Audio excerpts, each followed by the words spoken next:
temperature checking on some of the parts, so the SD card socket and the tactile switches, which are made of plastic of course, and I have to know if it can withstand the temperature. We're testing it now with leaded solder, which flows at about 180 degrees, so in a couple of seconds that paint looking solder paste there should get silver-like. The thermometer is beeping, which is telling us that it's reached 180 degrees.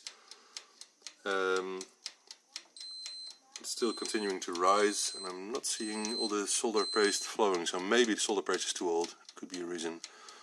But it's still the temperature, it can hold the temperature, that's a good thing. So it's at 180 degrees at the moment, it's rising.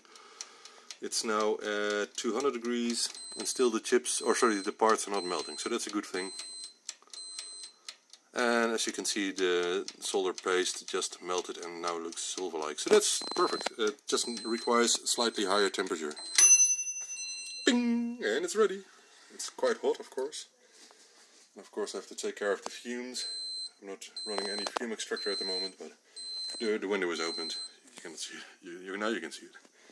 The window is opened, doesn't smell too bad. That's the good thing about leaded solder, but still fluxes and healthy, so we can take care of that.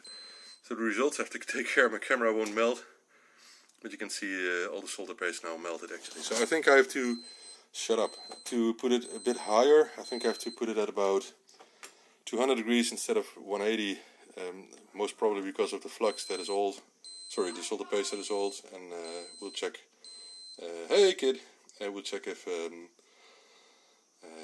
that will work for the first runs of the boards. This is just a testing board for these parts, but the data did not melt, and that's the only thing I wanted to know. So thank you for watching.